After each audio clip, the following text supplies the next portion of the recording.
Thank you. Welcome everybody to the full board meeting of Macomb County Commissioners. The first item on the agenda is the Pledge of Allegiance. So please rise.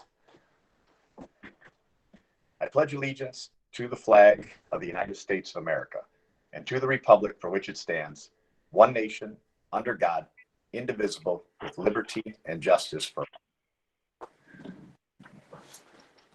all. Item number 3, invocation. I think we have a switch in this. Commissioner Carabelli, would you do us the honor, please? Yes, sir. Please bow our heads. Lord, please be with us today on behalf of the, as we work on behalf of the people of Macomb County. Please fill us with your inspiration. Help us to work together as a team and bring out the best in each one of us for the residents. May we be efficient in all we achieve.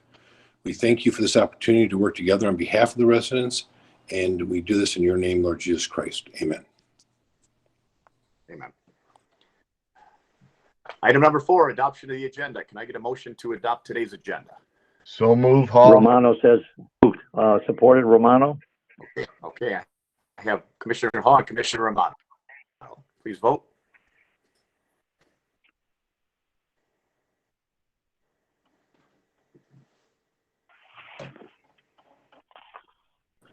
That motion passes 11-0.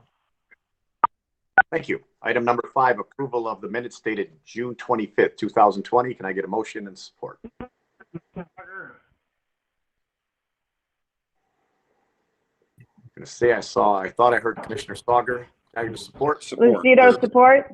Okay, Commissioner Lucido supports. Please vote.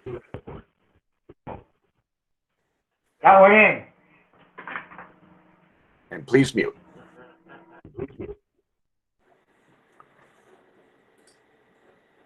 Before, so my Jack could hear it that I'm at the meeting, so he can't bring it up that I don't attend the meetings. That motion passes 11-0. Thank you. And commissioners, can you please keep an eye on your mute button and make sure that you stay muted. It messes everybody else's microphone up. Item number 6, public participation. Any members of the public wishing to speak, you have 5 minutes related to items on today's agenda. So any members of the public push *6, or Mike will let us know if you're on the chat. So please feel free to jump in. Any members of the public going once?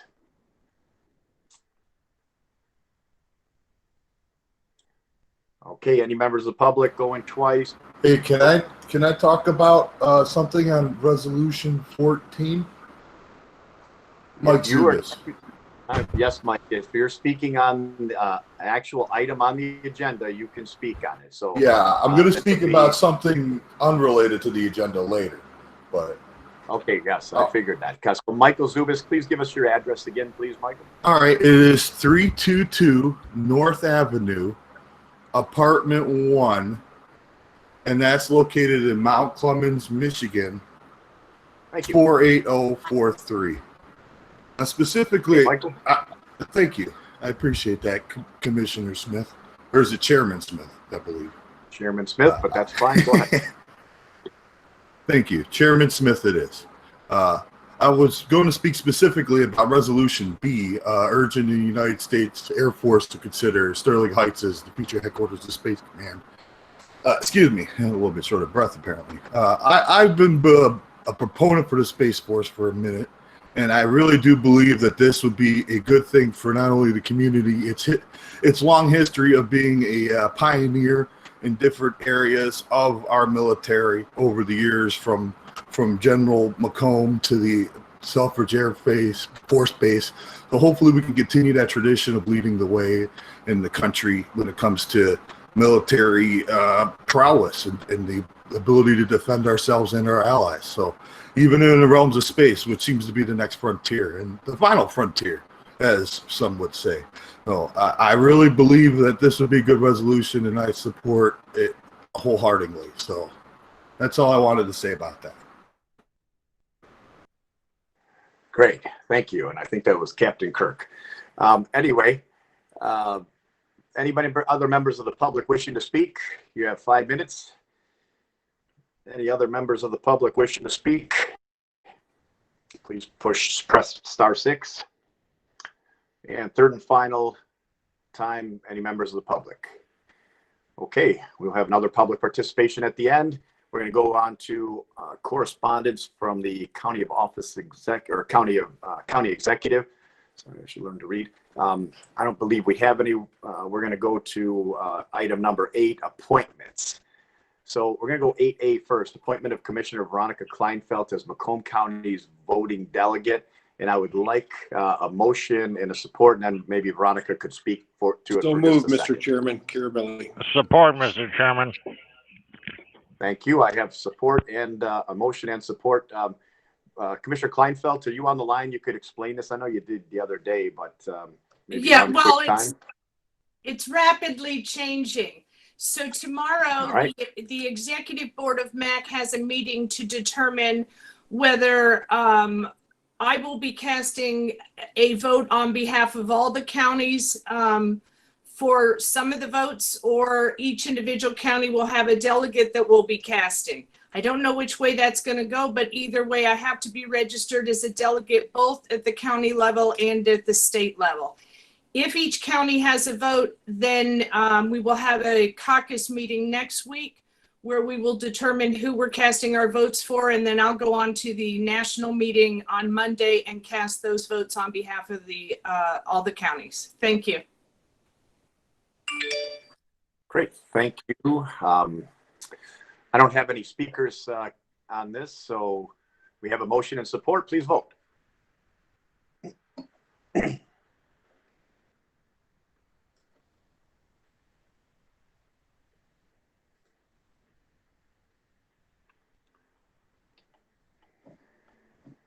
That motion passes unanimously. All right, thank you. Do us proud, Commissioner Kleinfeld. 8B, Veterans Affairs Board appointments. We have 2 vacancies. We have 3 applicants. Can I get a motion to approve the 2 applicants who will receive the required amount of votes? And we're going to let them speak after this.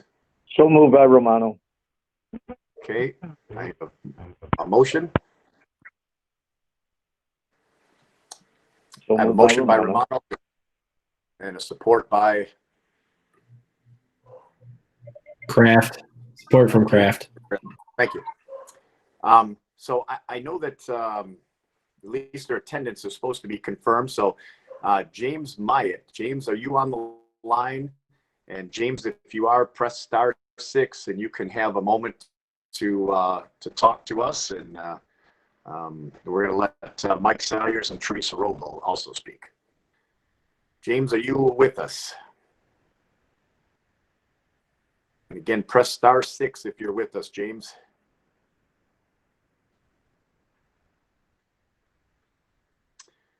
All right, well, we'll move on to Michael Salyers. James, if you're there and you've figured it out, you can jump in. I'll just know that you're here. Mike Salyers, are you with us today?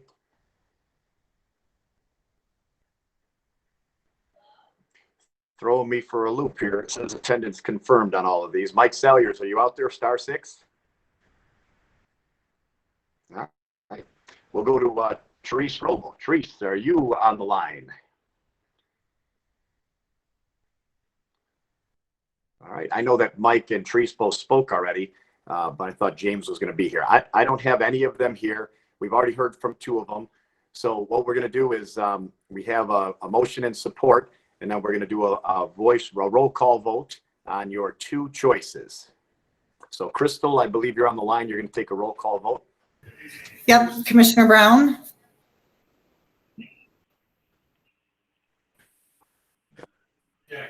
Okay, it looks like he might have left for a second. Let's go to Commissioner Carabelli.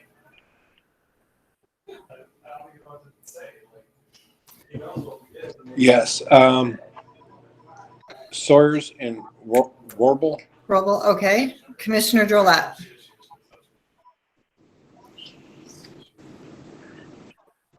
Commissioner Brown votes Salyers yes. and Roble. Oh, Commissioner Brown, we're doing the roll call vote for the Veterans Affairs Commission. Do you have those names in front of you? Yes. Okay, can you Salyers. give me? Okay. Salyers and Yeah, that's all that's going on. We're voting for two. So the other two are Roble and Myatt. Commissioner Brown, are you still there? Or it could be a route. Okay, I'll take Commissioner Drolet's. Yes, Sawyers and Roble. Okay, all right, I think I heard Roble from Brown. And then Drolet, you have Roble and the other one? I had Roble and Sawyers.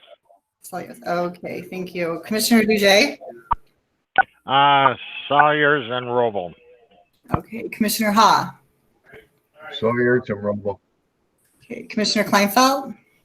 Sawyers and Roble. Commissioner Kraft? Sawyers and Roble. Commissioner Leonetti? Myatt and Roble. Okay, Commissioner Lucido?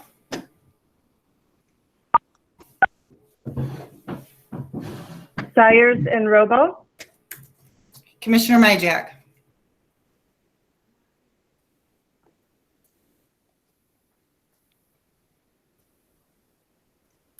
Commissioner Myjack? Okay, we'll go to Commissioner Romano. Mayak and Roble. Commissioner Sauger. Sawyers and Roble. Okay. Chair Smith. Salyers and Roble. Okay, and we'll try to go back to Commissioner Myjack. Is he there? Okay, I have 10 votes for Salyers, 12 votes for Roble, and 2 for Myatt. So it'd be Roble and Salyers. Thank you. I have Roble and Salyers, and then that will be the vote to appoint Roble and Salyers. So commissioners, please vote.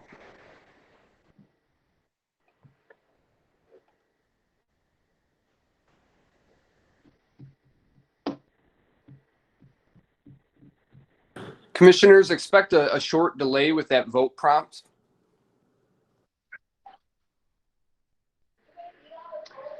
Yeah, I'm not sure about everybody else, but I'm having some voice difficulties on my end, so I'm guessing this is an overall system thing.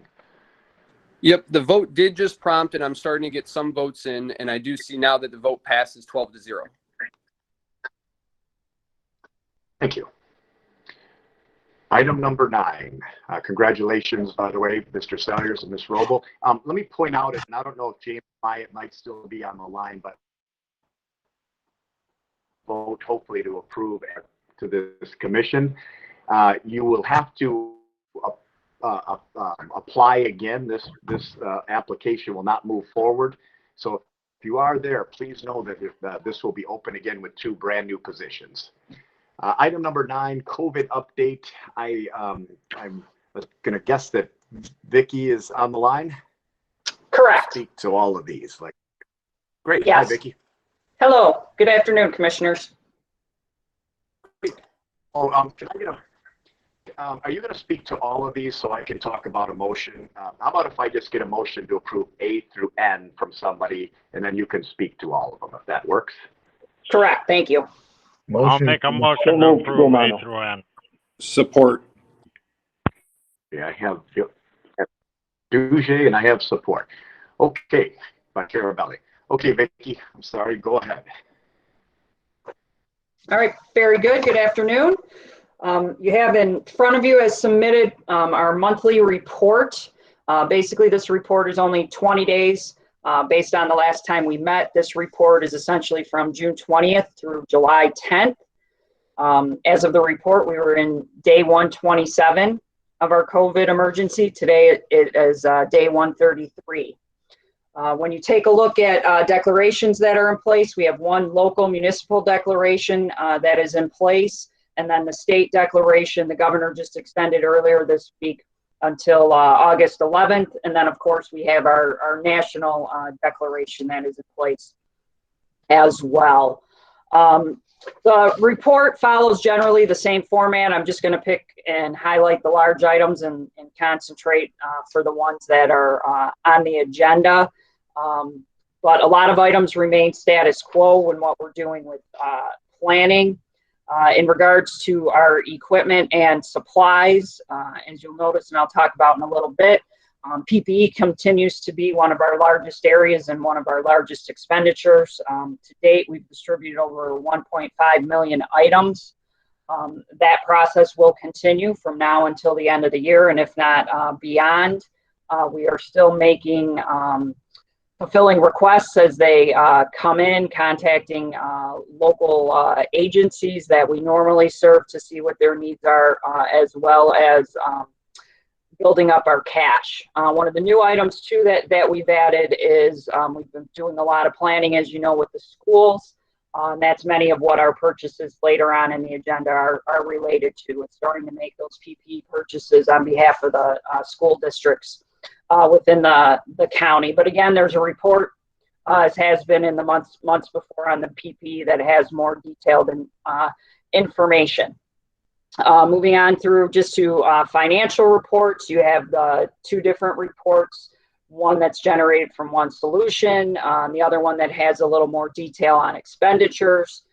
Essentially, our revenues are the same as last month, roughly 157 million. We've taken in through grants and donations. Our current expenditures in July are roughly 16.7 million. Essentially, the big items in the last 20 days have been payroll and fringe benefits, as usual. And then again, the PPE purchases really were our largest expenditures within those categories. In regards to budget amendments, the only one that we have that is a ratify, again, we had that last week in June that we were still under the emergency declaration. So the items really I'm going to cover in my report are all ratify all items that we approved and moved forward back at the end of June. I know in your subcommittees this week you saw some other items come through. So you've already heard the department heads talk on those. I know Jaco's going to address the IT items that were kindly waived to full board, so I won't spend really any time on those that went through our normal process. However, item 9B on your agenda is a budget amendment that we processed for the MCA. It was for our early Head Start program, and that was basically $77,335. And those expenditures are for masks, booties, some sanitation equipment, and supplies to be used in early childhood or in the early Head Start program. Agreements. There were 3 done this month, but again, those are before you today to finally approve, one from the Health Department and 2 from Planning and Economic Development that both went through subcommittee.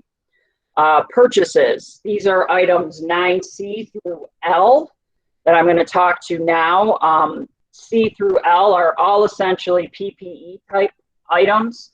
Again, you'll see different purchases for different types of masks that are on there, the N95 and the KN95 cloth masks. We have adult and child masks, again, gearing up for the school year to start. We have face shields, isolation gowns, thermometers, gloves, hand sanitizer. One of a newer item is sanitizing sprayers. Those have been highly sought after. Makes it a lot easier to clean up areas. So we did an order for that at the end of June, as well as disinfecting wipes.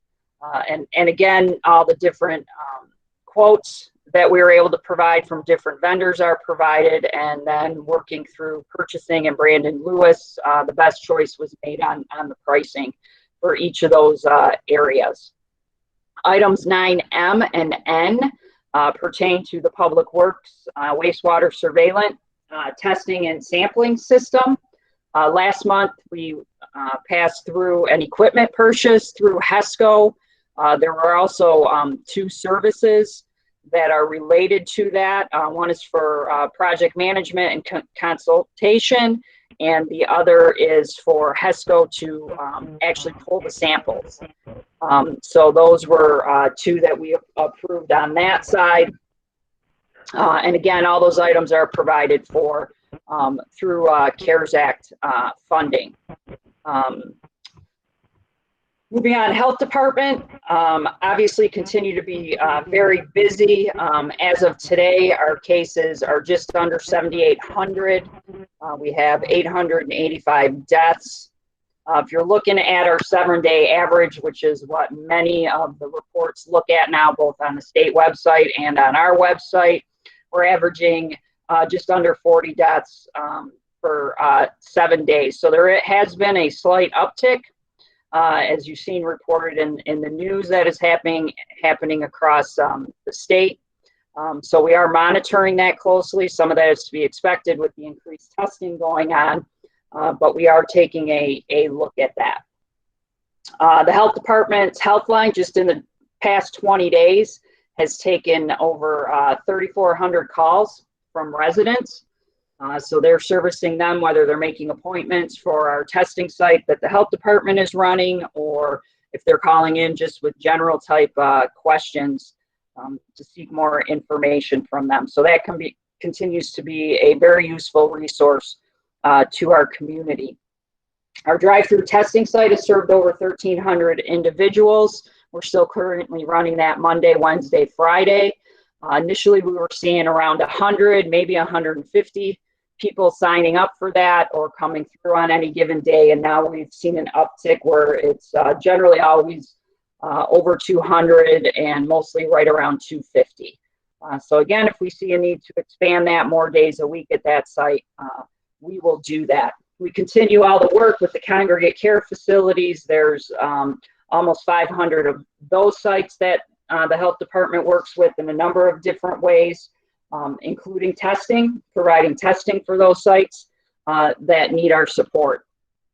We talked about before, and you've seen the contracts for MedStar that we've used as one of our strike team to go out to those facilities, and they've done just over 800 of those tests for us. So that's been a great service, not only to the congregate care sites, but also to us to help manage with the personnel. And one item that I'd like to highlight is just there's a note in the report about the vaccinations that they've done. We've talked about this a lot in the past few weeks internally, and especially in our planning with schools. If the schools are to open up in the fall like normal, vaccines, regular vaccines are a priority, obviously, for the health department. They offer that service to a lot of our residents. So we're going to see an uptick in that, and an uptick in that side of the health department kicking up to make sure that they can get those kids vaccinated so that they can go to school. Within planning and economic development, concentrating on our business program, we've been doing the Back to Business PPE kits. To date, we've assisted over 2,200 businesses with those kits, and we continue to still run with that program and offer that. So that program is going well.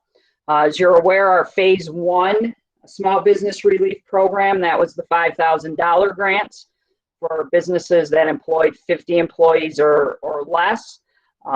That closed, and that we've been processing checks. This is the program where we received 3,900 applications. So we are starting to process that. To date, we've issued just under 400 checks worth almost $2 million.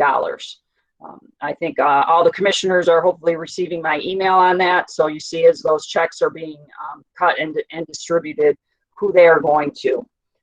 We also have our grant for employers with 50 to 500 employees that is open right now on our website.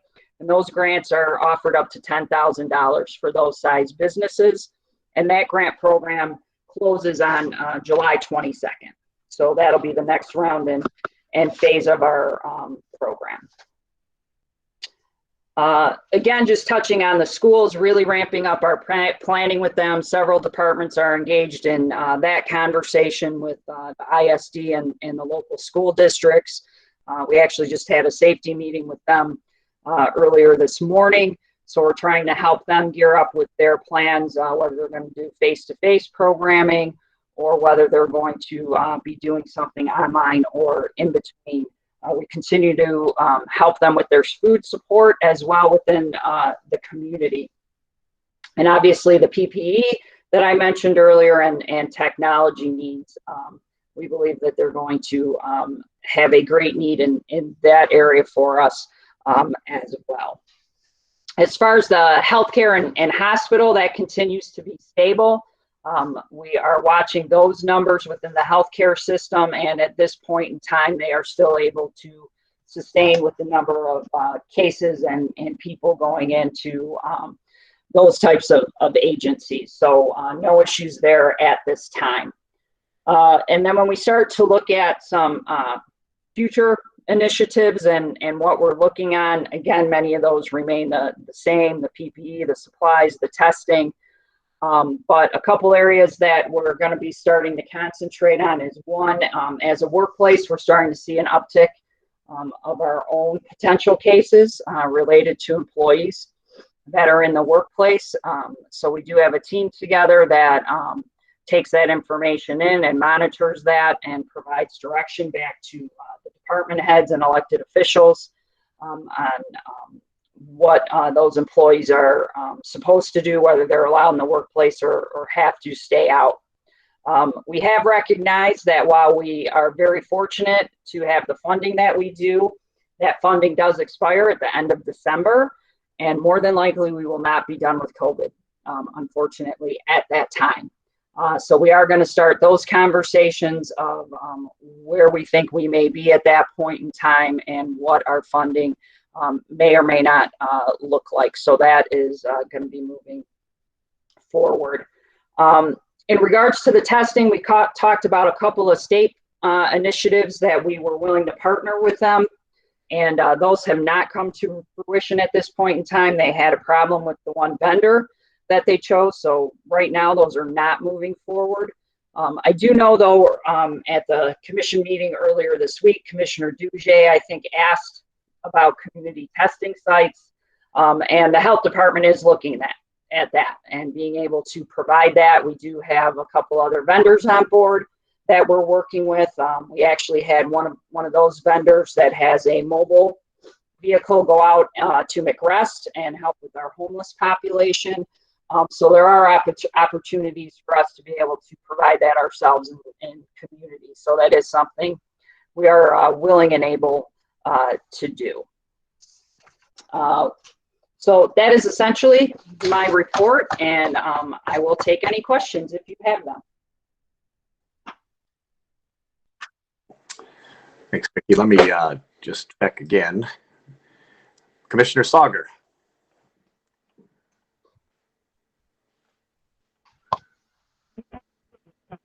Yeah, Vicki. Mark, are you there? Yeah, Vicki. Yes. I got a question to Vicki. Of all the money that was spent in the county for this COVID, and you gave an excellent report, if somebody asked me how much was spent in our county for all of these medical stuff, what kind of figure could I give them? Just for the medical and PPE type, or overall, we've spent just over 16 million for all of our expenditures. 16 million?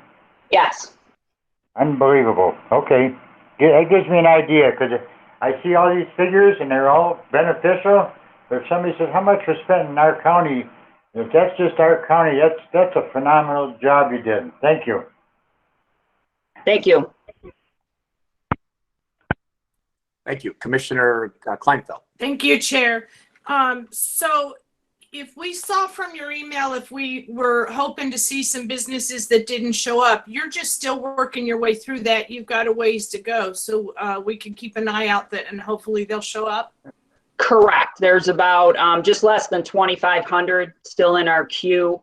A few hundred are starting to go through the process more on their way to having checks issued within the next round. And then there are a few hundred, at least that we know of now, that need a little more detailed review and more follow-up with the business themselves. But yes, we are progressing through that with planning and Michigan Works. Thank you. Welcome. Okay, Commissioner Romano. Hi, Vicki. Hello. Vicki, great report. You're taking care of the county money extremely well. I just want to make sure you could handle mine at the same time. Just kidding. Vicki, this is a simple question. How much do you have? Not as much as the county, that's for darn sure. Vicki, I go to a testing site. They test me as positive. Now what happens? What do they do? What do I do? I mean, what happens to these people at the end? There's tons of them coming through, but they test positive. What do you do with them then? I mean, at what point do they do it? What do they do? Sure. Essentially, at that point, once they're identified as positive, and there's a number of locations where they can test positive for, and basically all the follow-up is done by the health department in the county in which they live. So you could be on vacation, be tested in one location, get your results, but everything's going to go back to your county of residence. So essentially, what is done is that is where the health department starts their investigation process, and as part of that is the contact tracing. So generally the positive case is advised that they need to isolate for 14 days is the time period, not be around anybody, not go out, and essentially shelter at home. And then they're asked through the health department to provide any of the known contacts that they had, and they define those as close contacts. And they ask questions of where they've been, time frame, do they have symptoms, do they not have symptoms? So there's a very thorough investigation piece that takes place. And that is what the health department does. And then anyone who is deemed to be a close contact where they had a potential exposure to that positive case, the health department then contacts those people as long as they're provided with their contact information. And that's essentially the process, but it's very thorough and very involved. Okay, this might sound a silly question, but so now I've tested positive. The health department, they have my email address, my phone number. They contact me and say, you've tested positive. And I say to myself, wait a minute, I have absolutely no symptoms. They're full of bananas. I'm just going to do what I normally do. Are there any restrictions or any guidelines that the health department, do they check on me to see if I'm out there gallivanting? I'm a little confused. I really don't know how do we monitor these people? I mean, is it self-monitoring? Is that what happens? Generally, it's self-monitoring, but there are follow-ups that the health department does where they either they're outreaching to the people every day. I think in many of the cases now they ask the positive cases or the close contacts to report back to them. I believe the health department's using an app where they can do that online. And essentially what they're asking to do is kind of report, do they have a fever? Do they have any symptoms? And obviously they're, giving them the message not to go out in public. But, essentially they're not with the people or following them 24/7. So a lot of it is on the honor system. And I would, okay. Yeah. And Bill Rodella obviously is more well-versed than I am, but I know he could not be on the call today. Thank you so much, Vicki. That's all I have, Chair. Thank you. Thank you, Commissioner. Commissioner Leonetti. Thank you, Mr. Chair. Hi, Vicki. How are you? Good. How are you? Good. Question to follow up with Commissioner Saugers, and you answered it and said that so far we've spent about $16 million on our response to COVID. Is that from the CARES money, and is that that 16 million come out of our half of what we get out of the CARES money, or is that 16 million that we've spent on the grants and stuff like that? Yeah, all the funding that we have, roughly, we have 157 million in revenues already taken in from grants and donations. Okay. So all of our expenditures that we know of total up to the 16.7 million is what is in your report. Okay. Okay. So none of that that's in that budget or anything is county general fund money. everything is being run through our grants that we've received and the funding that we have on hand. So that's great news. That's all CARES money and stuff like that we spent to respond. Correct. Okay, and that's good news. Now, the next question I have, and I tend to agree with you, you know, what you read nationally and everything else is, how are we on our stockpiles? I mean, are we going to be okay? I mean, the southern half of the country seems to be experiencing a pretty bad blow with this stuff, and there may be, as they say, a second wave with us. Are we going to be okay? I mean, do we have vendors ready to, you know, with good contracts for us? Yes, at this point in time, again, the supply chain has opened up. We haven't seen or heard of any issues where we haven't been able to get anything. And I think essentially what you will see is that you'll continue to see us make monthly purchases. Okay. That's kind of where we're at right now. And you know, we have good information from all of our partners that we are supplying. I mentioned the schools. We worked with them for what numbers they're looking for. So we are using good educated information plus planning for a little more Okay. on top of that for what we need. And that process will just keep continuing. You may start to see some even larger purchases. And that in the coming months, just to make sure we can keep building up on that.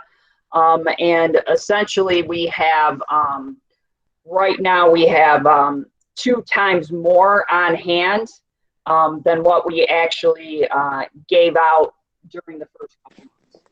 Okay, that's good news. That makes me feel really good there. And how about these vendors? I mean, are they being reasonable in the pricing? I mean, has there been any, you know, I haven't had a look at the contracts, but are they, you know, are they being fair? Are they claiming there's low supply, or are we getting what we can now while there is a high supply of stuff?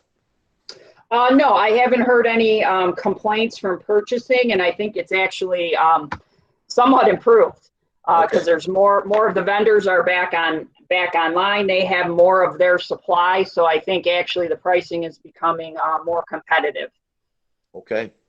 All right. Thank you, Vicki. Take care. Keep up the good work, and thank you, Mr. Chair. Thank you.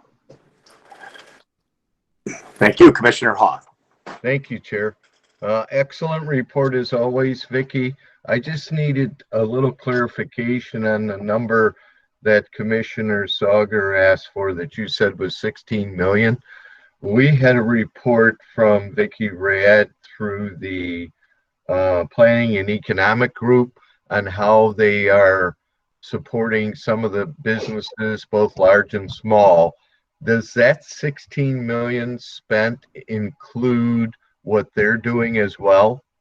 Yes, that's all running through the same budget report. So it all goes through the CARE Acts report. Is that how that works? Yes. Thank you. Thank you, You're Chair. welcome. Thank you. Commissioner Kleinfeld, I still have you on the list. I don't know if you came back on for round 2 or not. Can you just let me know if that's if you need to speak? Oh, you we're taken off. So I'm going to take that as a no. We don't have it.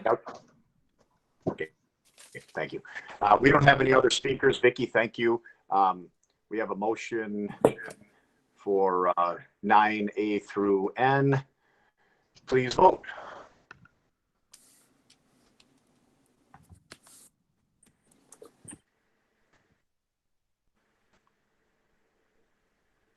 That motion passes 13-0. Great, thank you. Thank you, Vicki. Yep, thank you.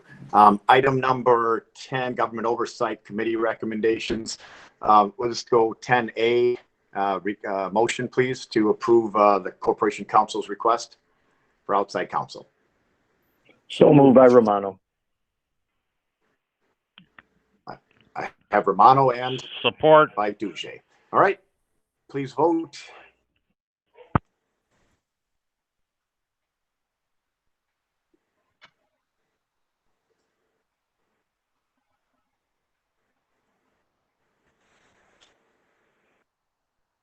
That motion passes 13-0.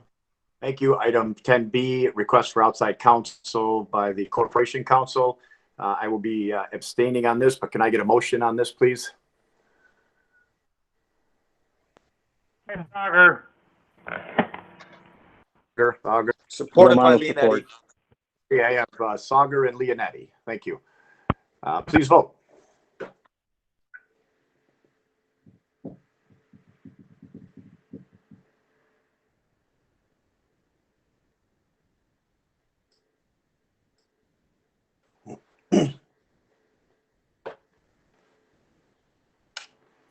That motion passes 12-0 to 1 with Commissioner Smith abstaining.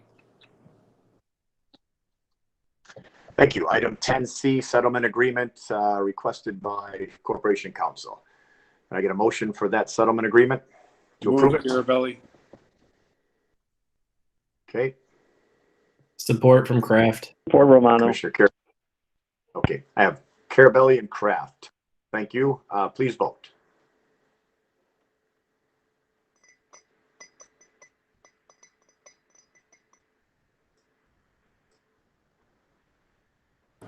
That motion passes 13-0. Thank you. Item number 11A, waived by the committee chair of Internal Services Committee recommendation. Can I get a motion to approve the purchase? And then I believe Jaco is going to be on the line to talk. Lucido makes the motion. Okay. Support by? Support from Kraft. Thank you. 11A, COVID purchase for wireless infrastructure project. Jaco, are you with us?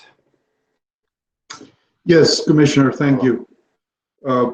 Thank you, Commissioners, for waiving the next 5 items so we can be on today's agenda. We really appreciate that.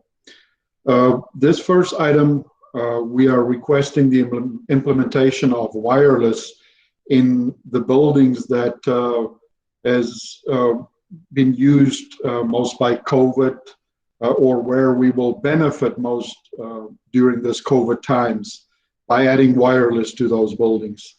Wireless improves the user's abilities to be mobile within county buildings with laptops and smart devices. Users will be able to access any resources that they normally do from their desk. This feature has been widely used in other locations during this COVID time. It will allow, for example, the ability for kiosks to communicate with the network so constituents can check into buildings without personal contact. It also allows county employees to work at different locations and access the resources they need to at any time. The public can also use the wireless for email when doing business with the county and obviously doing their electronic business. It's just a few examples of why wireless is so essential in our buildings during this COVID time. So I'll open it up for questions. Okay. Commissioner Kraft. Thank you, Mr. Chair, and thank you, Jaco, for being here. Can you explain to the board why these items needed to be waived? I know you and I had discussed this, but just wanted to clarify it for the rest of the board members, if you could. Yeah, for sure. We are going through this COVID process as you understand from Vicky's reports, as well as communications with the board. At this point in time, the COVID request, we have until the end of this year to complete these requests. So if we have to wait for our normal board meetings, on a monthly basis, it's going to severely impact us to make due for the rest of the year and get everything done by the end of the year. So that's why we've asked to get these waived. I know that there's another board meeting scheduled, I think on the 30th, where we will be bringing some more items. And then also most likely to our August 10th meeting, which is the regular internal services meeting, we'll also have items on that. We're really going to try in the next month to bring all the items to you so that we can get those moving forward to get everything done through COVID by the end of the year. Thank you, Jaco. Thank you, Mr. Chair.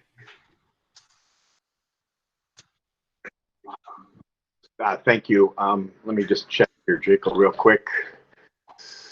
Commissioner Thank you, Hall. Chair. Jacob, quick question. Are these covered under the CARES Act at all, these purchases? Yeah, this whole purchase is covered under the CARES Act. Thank you. Thank you, Chair. Thank you. I don't have any other speakers. Jacob, I just have one question, and it's just it'd probably be the same question for the next a bunch of items too. Do any of these come with maintenance agreements? And if they do, are we able to put aside any of this CARES money kind of for the maintenance agreements? But I guess the first question first, do they come with maintenance agreements, or this one at least? This one does not have maintenance to it. Usually when you do these kind of purchases, hardware equipment purchases usually comes with 3 years maintenance built into the purchasing price. So in this specific case, no, but some of the others, yes, they do come with a maintenance price tag. And especially the last one, I'll talk to that a little bit at that when I talk about that one specific. Some of the maintenance that we currently pay for these items are covered or are an offset for the maintenance. But I will speak to anyone of the next 4, if they have any maintenance to them. Okay, yeah, and I'll ask for a motion for the next 4 together, but let me just see if there's any more questions on this one. I don't have any speakers, so we have a motion on A, so please vote.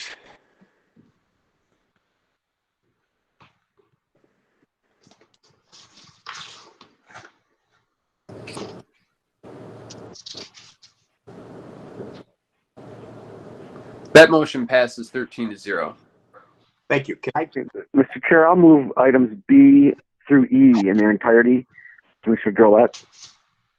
okay, I think you Seconded said, by Hall.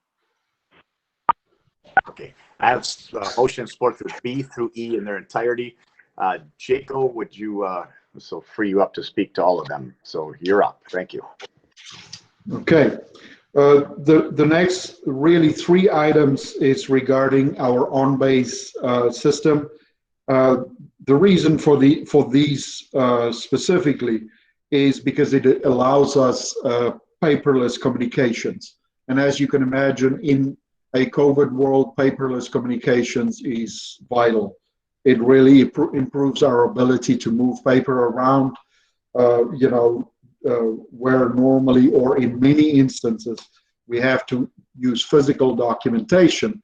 And as soon as you have physical documentation, you need somebody to interact with somebody. So for remote work and those type of things, it becomes very difficult. So the first one is just a check for by Highland, which is the company that we use to build our system on. Highland will do a system check for us. They are not the integrators. The integrators that we've used up until this point is a company called ImageSoft. Highland will come in, do a check for us of the system, make sure where we have issues, where things are not working well. We want to do that before we put more departments on the system, because it is a huge system. It is really, very big in its scope in general for the county. So we don't want to build on a bad base, and we are pretty comfortable that we formed a pretty good base, but there's definitely things that need to be cleaned up, things that need to be changed, and we want to make sure that we do those cleanups, and then make sure as we add more people that we don't overburden the system. If you look at the next 2 after that, they are both items that where we need imaging. We are making use of a company called Vastec, who is actually going to do the scanning for us. And the reason we do this is obviously to expedite the whole process, just because county resources on its own will not be able to fulfill all of this. This company will come in, they will do this specifically for community corrections. We have a big room full of documentation at community corrections that need to be accessed from time to time, and we want to scan all those documents in. We also have a very similar situation with environmental health, exactly the same thing, and the same company is going to be utilized for that process to come in and do the scanning for us.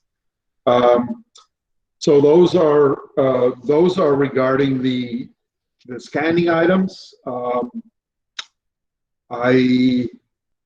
The last one that we have on there is a system called, I call this Isilon and Power Protect Cloud Solution and Refresh. This request, the Isilon is on next year's capital budget, but the cloud solution for Isilon as well as our backups is something that we want to do through CARE Act.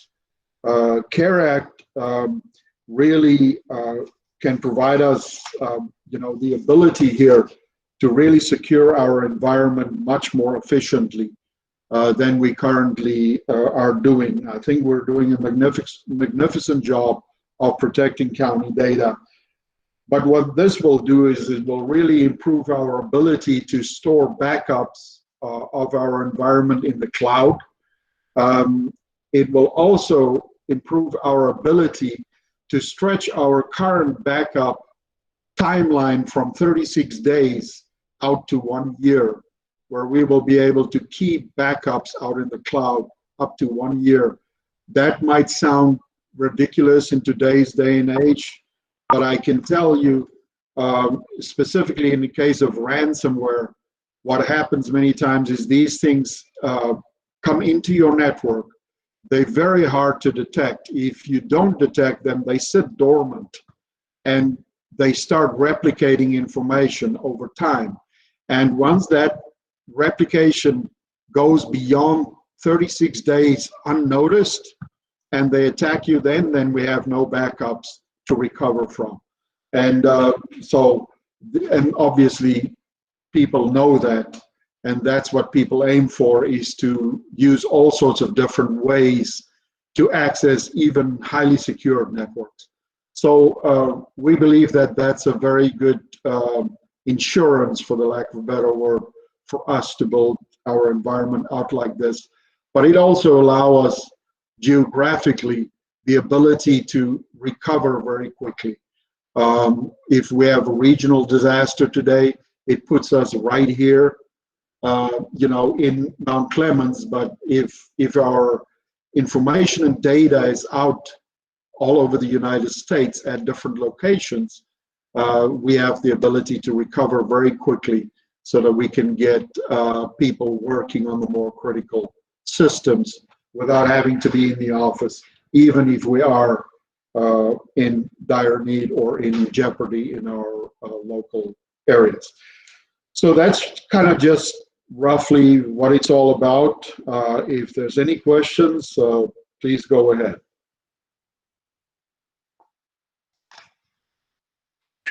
Chico, I don't have anybody on the line to speak. Oh, Commissioner Drollet, there you are. Snuck in. Commissioner Drollet.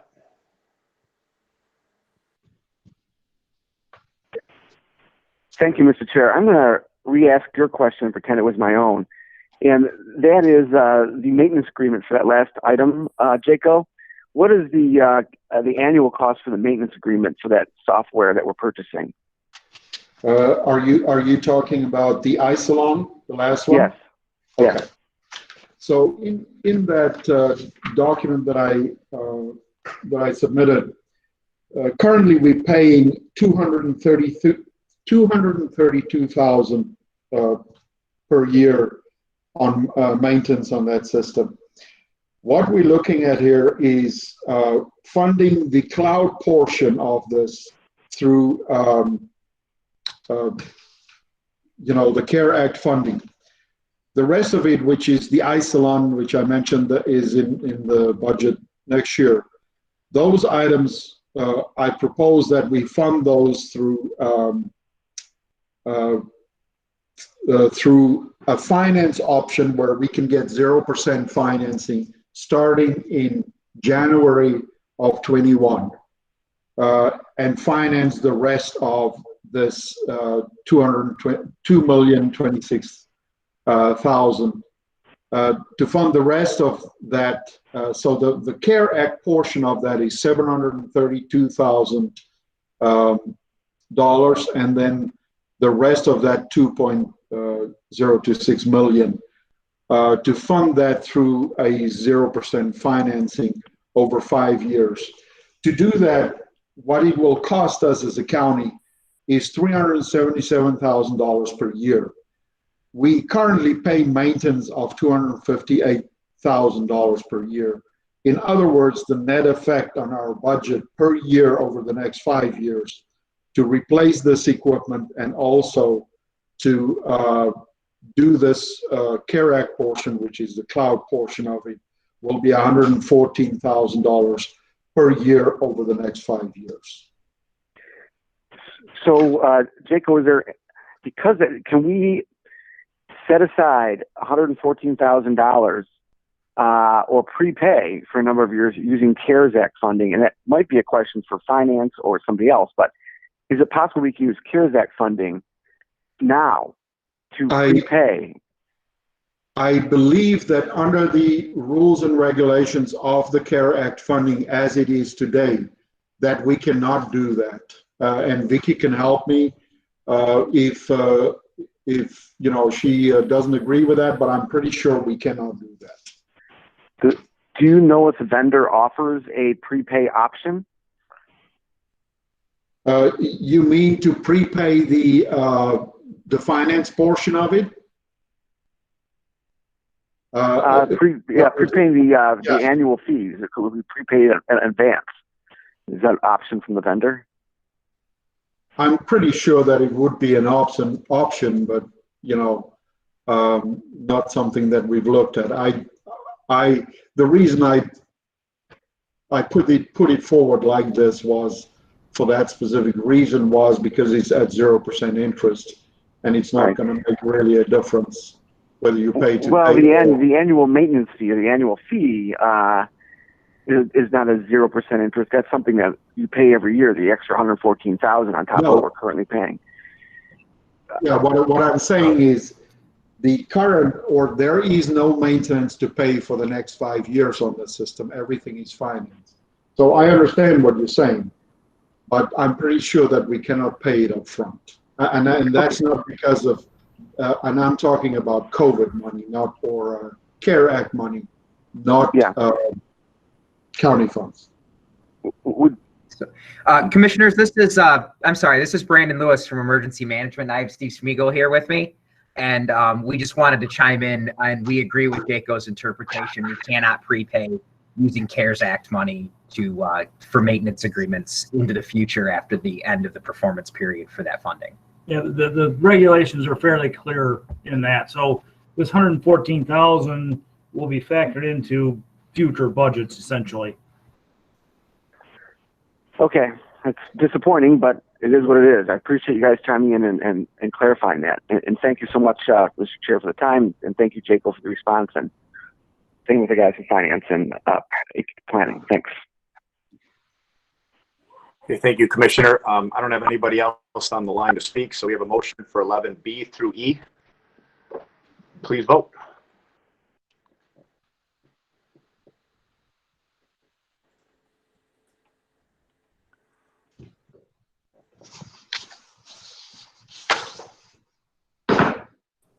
That motion passes 13-0.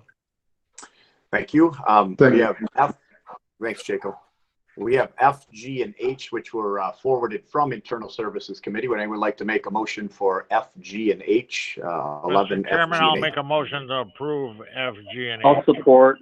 MyJack supports. Great. I have a motion by Duche, support by MyJack.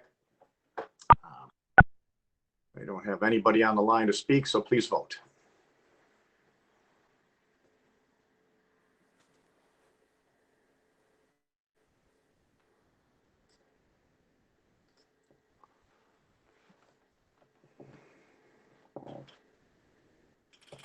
That motion passes 13-0. Thank you. Item 12. I have A through J, if anyone would like to do that, or any combination? I need a motion. So moved, Mr. Chairman. So moved by Romano. Okay, I have Carabelli and supported by Romano through A through J. Let's just take a quick look and see. I don't have anybody signed up to speak, so please vote.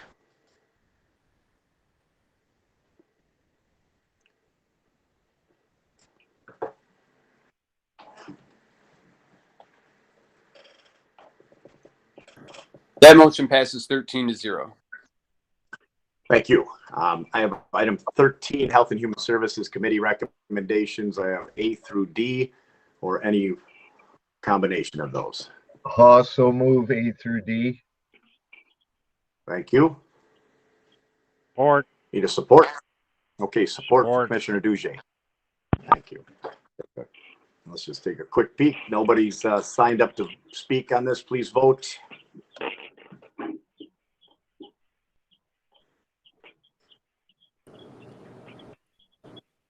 That motion passes 13-0. Thank you. Item 14, resolutions. We have Resolution A, expanding the membership of the Macomb County Veterans Affairs Commission from 5 to 7. And B, you can take them together or separately if anyone wishes. Mr. Chairman, we move them both. Self-support. I'm not, you were a little broken up, so I'm guess I thought I heard your move. Oh. Mike, if I'm right, we have a motion from for A and B. But it was broken up on my side. So please vote. Please vote and please mute.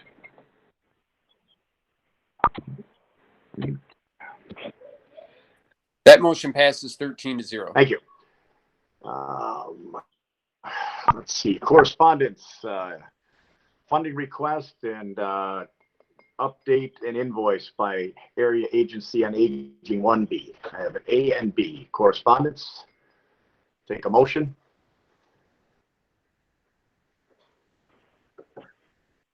Drollet moves A and B. Support Romano. I think it was Commissioner Romano that supported. Please vote.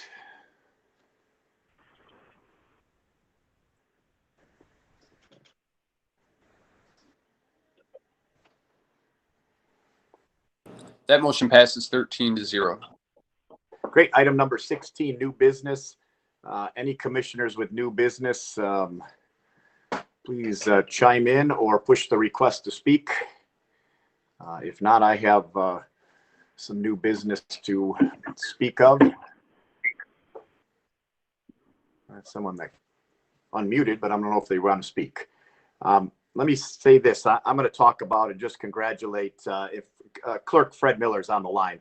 Our county clerk and register of deeds just received 4 NACO awards, and they were for innovation and senior hotline and all kinds of things. But I wouldn't do them any justice. So I just wanted Fred to come up on just for a minute and brag a little bit. I know Rick Strobel, the chief operating clerk, is also with us. So Fred, are you there? I am. Can you hear me?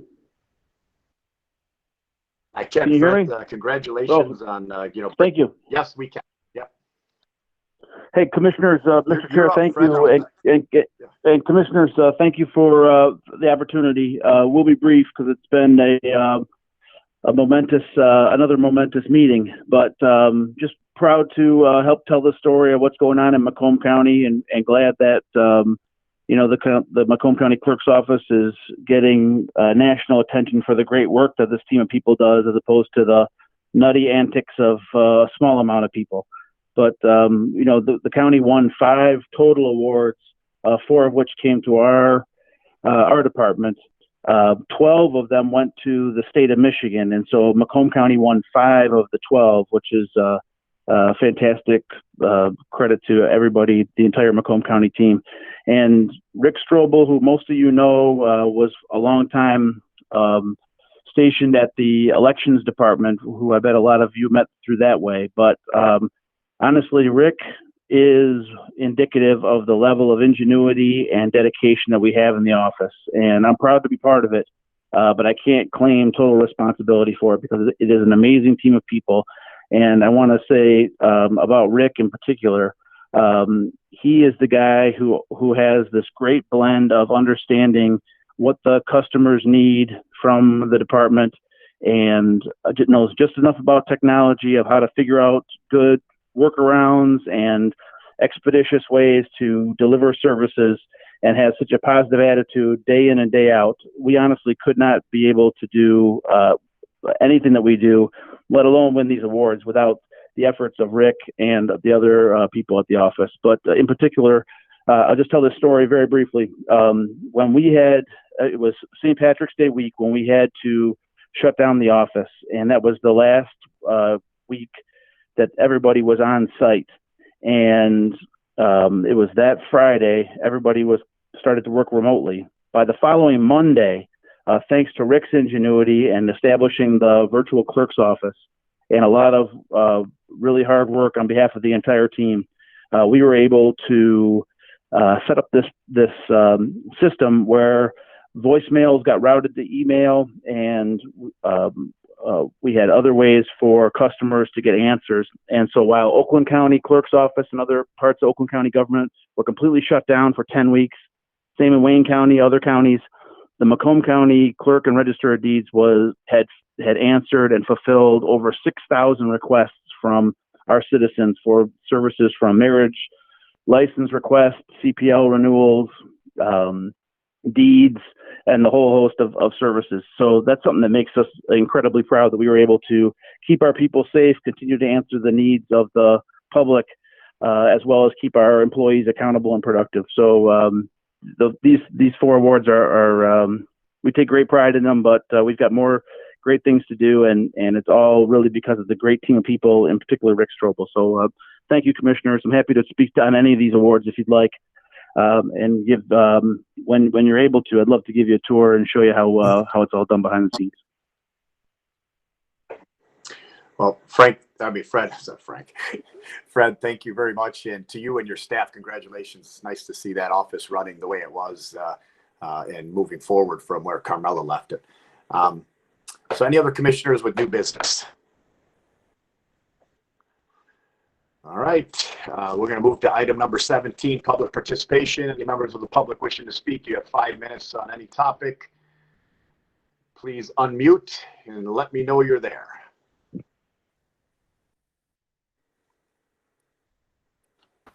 I would like to speak. Oh, Mr. Zumas. Once again, give us a quick, your address, and you have 5 minutes. Yep. My address again is 322 North Avenue, Apartment 1, and that's located in Mount Clemens, Michigan. The zip code is 48043. Real quick before I begin, yep. It wasn't just Captain Kirk that said that. Captain Picard said that as well. I thought I'd throw that. All right, you have 5 minutes. All right, thank you. I'm about to start right now. Okay. Continuing on from previous discussions, I feel that RoboCop's true supervillain is the corruption inherent in the system.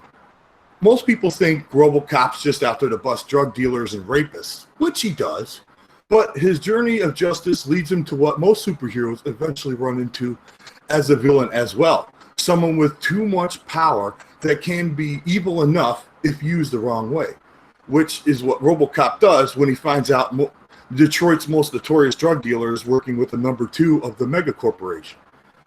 Kind of like back in 2012 when HSBC was found to have become a money laundering operation for the Mexican drug cartels. Kind of. Which also brings me to the secret directive that RoboCop has, Directive 4. RoboCop cannot arrest an officer of the company that built him, as OCP, the company in the movie, also owns the cops of Detroit. So when RoboCop tries to arrest the officer of the company, well, he could not. Directive 4 activated, which made him short circuit, and after getting into an interesting battle with an assault robot, RoboCop goes through the door just to be ambushed by his own fellow cops. And when one cop gives the other cops an order to fire a RoboCop, it was interesting to see it in the lens of today's context. I mean, yeah, some cops objected, but everybody gave into the order and fired on them, which actually made me tear up a bit, to be honest. I was thinking, it was one of the last good cops in the city, in the movie anyways, trying to achieve true justice after going after the people on top as well as the people on bottom, and he gets stopped by corporate corruption and people suffering from the case of just following orders. Whose orders, you might ask? The same guy RoboCop tried to arrest. And there's the corruption inherent in the system. And if anyone thinks that the corporate corruption does not exist in RL, just look at the case of Boeing. They tried to build a 737 MAX, right? It had two terrible tragedies. 2 planes went down, killing hundreds, destroying families' lives, and other associated bad things. The CEO gets fired, right? Not only for being negligent about the 737 MAX's release schedule, but for knowingly and apparently, after leaked emails, intentionally abused the trust with the FAA and other regulating entities in order to get the plane into a market that for sure was not ready. Also, that way they could be Airbus in the next quarter. Okay, it's not a jail sentence that he got, just a firing, but then a $30 million golden parachute? Well, at least he never has to work another day in his life, I guess. So when people say that we are a nation of justice and law and order, I reply with, where? I see none. In a land where someone uses power and position to make poor choices and then gets rewarded, while others who have no power or purse, like George Floyd, an average American, gets killed over a $20 bill. Whether it was fake or real, the $20 bill is of no matter now. They are never going to see their day in court, both the Boeing CEO, Muhlenberg, and George Floyd. One, due to Directive 4 being in our police forces, and the other because he's not allowed to do it. In both cases, there is no justice, not until Americans can bring them both to court alive, or else we will continue to see these waves of protest, unrest, and overall pandemonium continue.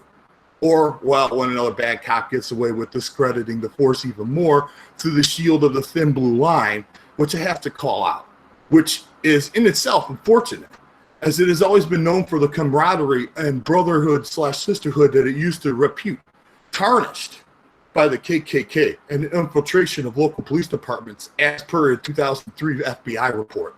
I thought it was BS, the report, but then that Mesquite cop was caught with all that KKK memorabilia in his home. And it wasn't even hidden in a box. It was framed prominently.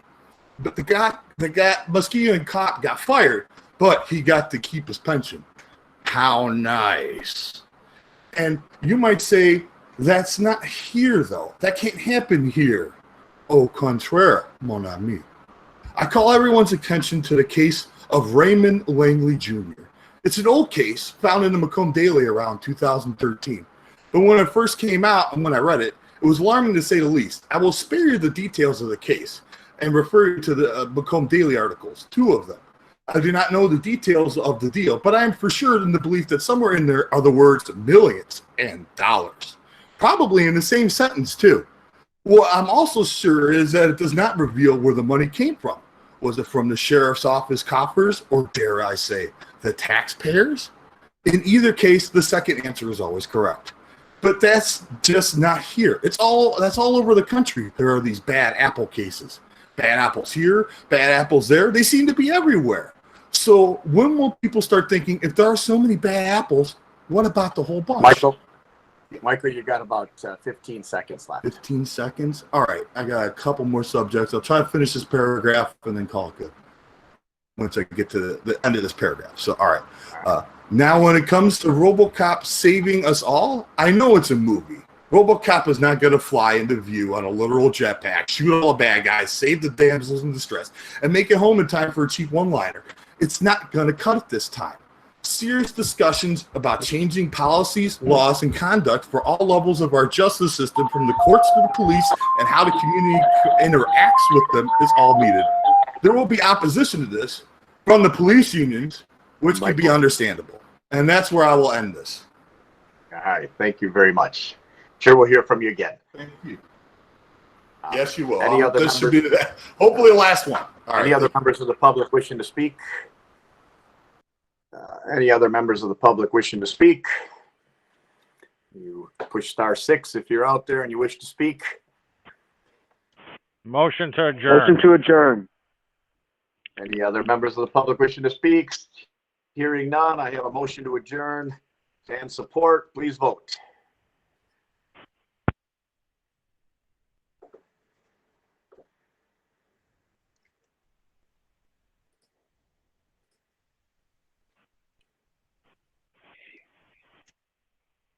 Thank you, everyone. Thank you. Have a good weekend, Bob, and everybody else. Take care. Have a Take care, good everybody. weekend.